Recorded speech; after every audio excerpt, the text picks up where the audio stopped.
Hello guys, welcome back to my YouTube channel. I'm back. Okay, so sa mga di pa nakakilala sa akin, it's me, Jhaylou MotoVlog. Isang pobre motovlogger. Bago pa lang sa pagbablog motovlog. Gamit natin ay Mio lamang. Okay, so ang ibablog natin, gusto ko lang i-share yung na bago sa motor ko, sa mags ko. Nirepaint namin ng fluorescent yellow. Okay, so gumamit ako ng brand na Samurai. Sabi nila maganda daw yun eh, kaya yun ang ginamit natin. Okay, so shout out kay Boss Edgar. Siyang dumali ng aking mugs. Siyang nag-spray, I mean, di ba? Wow! So shout out sa kanya, tropa ng ating kapatid. So bago natin umpisahan yung tutorial guys, pasok muna ang intro.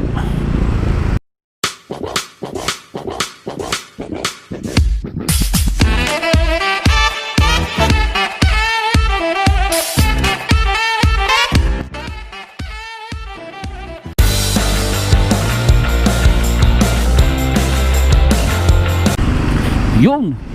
So kung bago ka lang sa YouTube channel ko guys, huwag mo kalimutang mag-subscribe. Pindutin mo na ang subscribe button, and then pindutin mo na rin ang notification bell para lagi kang updated sa aking upcoming videos. Okay, so ito na yung step by step na ginawa ko. Hindi ko ginawa pala, ginawa ng ating kaibigan. Okay, so ito na yung step by step. At hindi ko na kailangang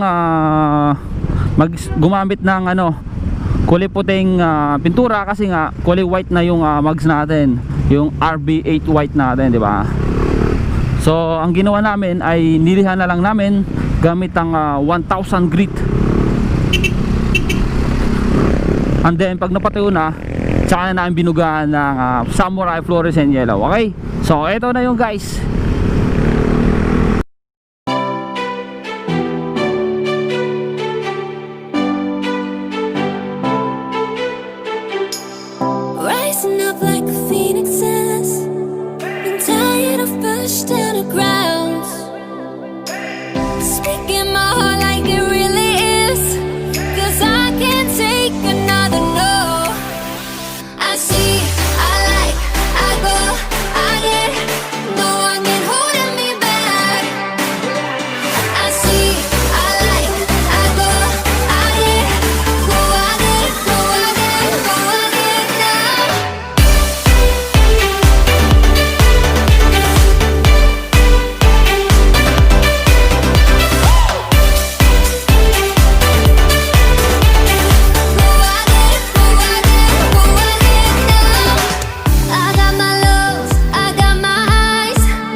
So yun natapos na guys, no.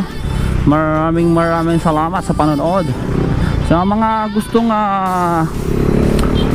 gumawa din katulad ko, katulad ng ginawa ko, sana makatulong yung simpleng vlog na to. Okay, so kung hindi pa kulay white yung mugs nyo, so mas maganda pinturahan nyo muna ng puti. para lumabas yung tunay na kulay. Okay? Tapos gumamit din ako ng top coat. So ang ginamit ko lang ay Boss Ni lang. So isa lang yung nagamit kong bote. Okay? So yun lang guys. Kung bago ka lang sa YouTube channel ko, huwag mo kalimutang mag-like, comment, share, at syempre ang subscribe. At pindutin mo na rin ang notification bell para lagi kang updated sa aking mga upcoming videos. Okay? So kita-kits tayo next vlog. Ride safe.